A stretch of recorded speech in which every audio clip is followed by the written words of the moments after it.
Olá pessoal, tudo bem? Um problema muito comum, na parte de integral de linha é a gente mostrar que um certo campo vetorial ele é conservativo. Né? E aí a gente tem duas formas de fazer isso, conforme a gente aprendeu, que é via rotacional ou exibindo um campo potencial. Então nessa aula eu vou explicar para vocês como são os tipos de exercício e como é que você pode resolver, mas também vamos aprender aqui de uma forma bem rápida como a gente encontrar o potencial de um campo conservativo. Então, se você quer ver em detalhes para não ter mais dúvidas, fica comigo até o final dessa aula. Roda a vinheta. I never made it, but I know what it takes. I'm motivated by a mix of emotion, got my statement. Eu sou o professor Adriano Medeiros e você está no canal Bote Fé na Matemática. Então, olha só, pessoal. Aqui eu trouxe um problema que é assim, ó. Seja F esse campo aqui, um campo do R3 no R3, um campo vetorial. E eu estou pedindo, ó, verifique que o campo é conservativo exibindo o seu potencial. Aqui não tem jeito, Realmente o exercício está pedindo para a gente exibir o campo potencial. Agora, se fosse um exercício falando assim, verifique se o campo dado é conservativo. Quando ele pergunta para a gente verificar se o campo é conservativo, aí o caminho é a gente mostrar que o rotacional do campo é nulo, certo? Ou seja, na verdade, calcular o rotacional. Se ele for nulo, como o domínio aqui é o R3, que é um domínio que é simplesmente conexo, então a gente tem que o campo vai ser conservativo. Então esse é o caminho para a gente verificar se um campo é conservativo. Agora, nesse caso, ele já pediu para a gente verificar que é e exibir o campo potencial. Então, para verificar que então de fato eu vou exibir.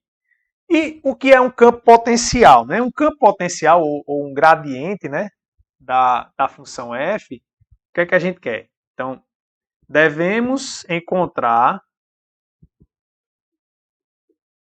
φ, como o campo é do R3, então nosso campo escalar é do R3 na reta, tal que o gradiente de φ é igual ao meu campo vetorial.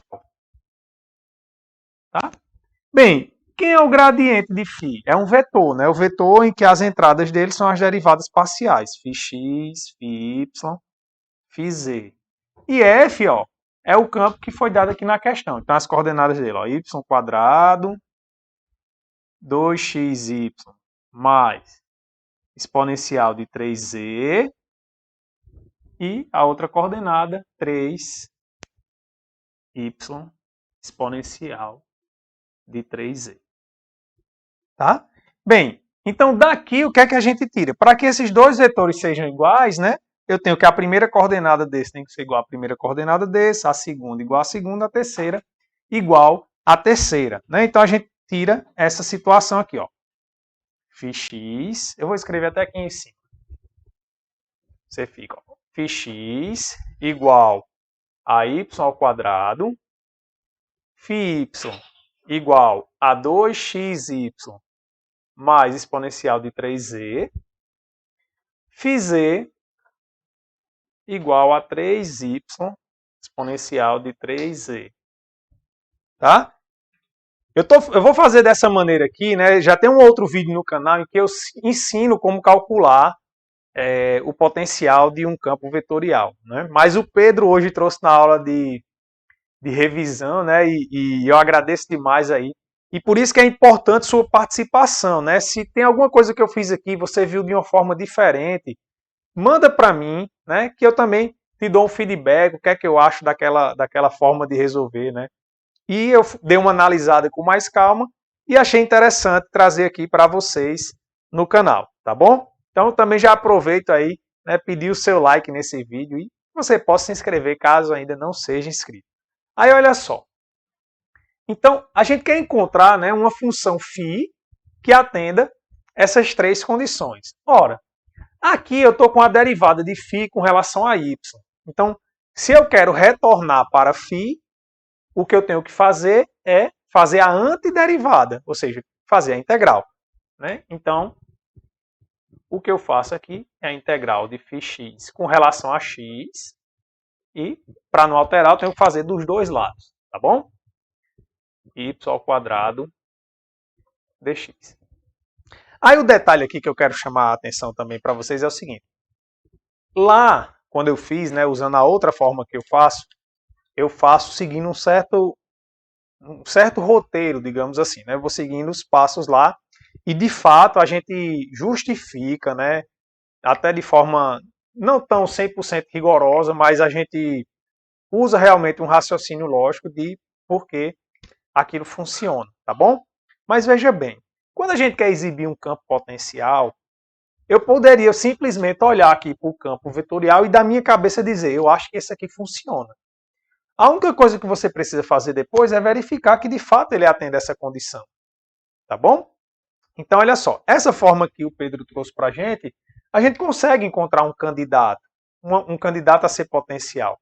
E, de certa forma, fica mais simples, né? Ele até me relatava que aqueles passos acabava confundindo, e dessa forma acaba sendo mais direto, né? Então, fica também aí a seu critério e você pode falar para mim aí nos comentários se você achou melhor dessa maneira.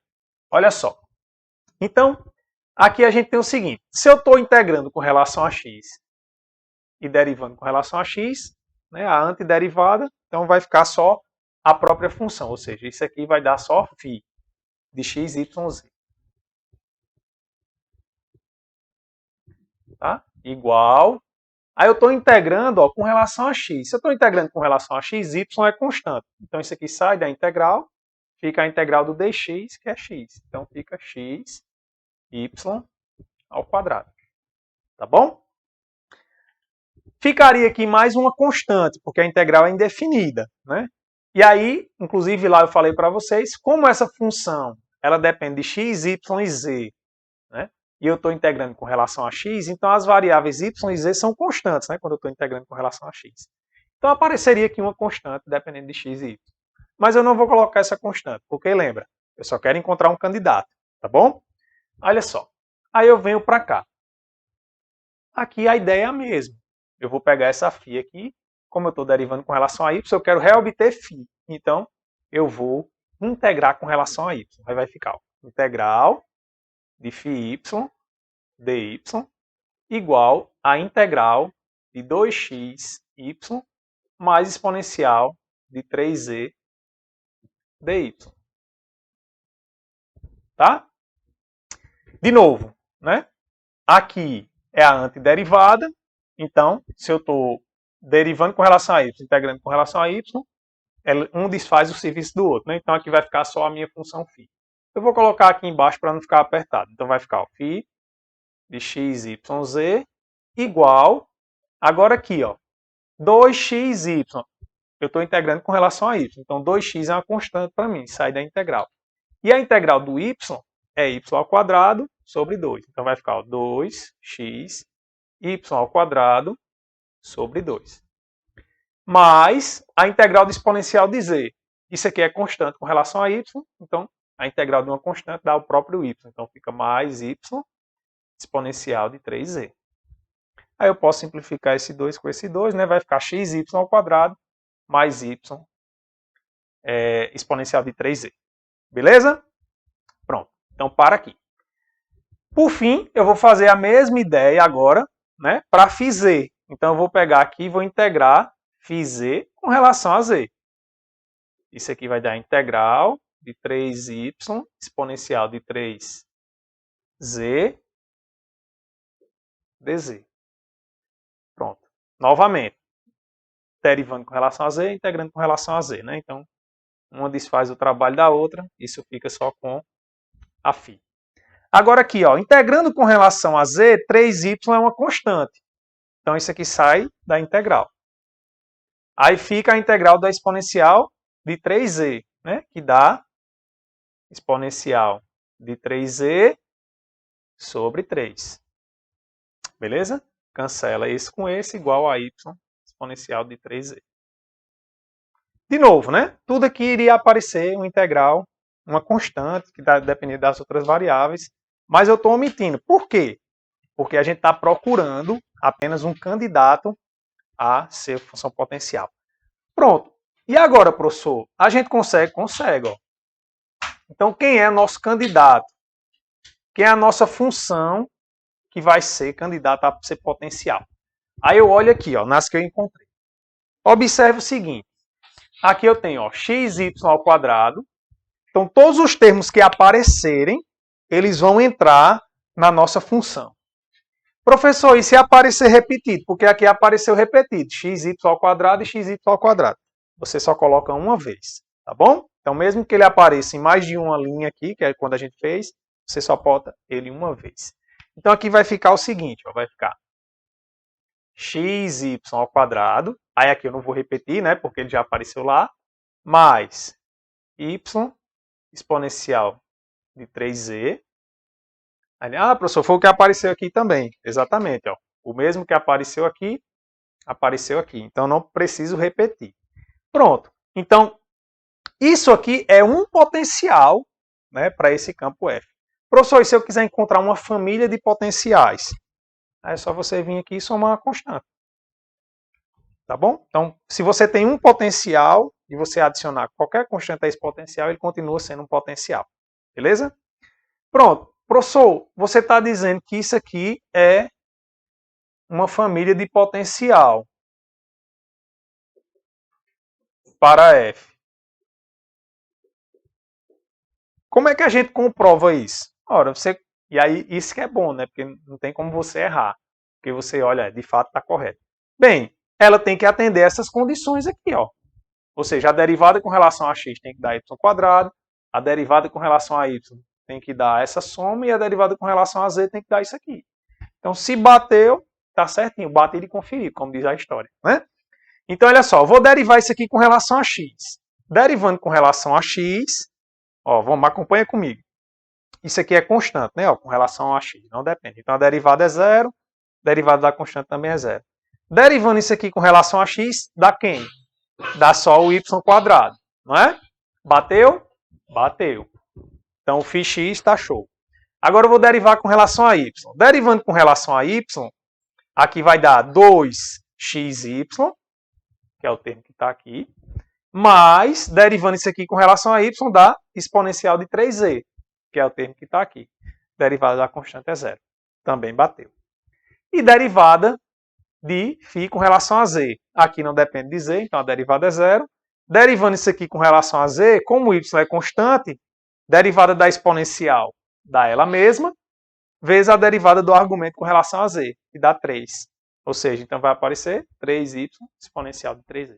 Então, de fato, né, isso aqui é uma família de potenciais para esse campo. Tá? Ou seja, recapitulando, basta chegar aqui, integrou com relação a x, depois vem aqui, integra com relação a y, depois vem aqui, integra com relação a z.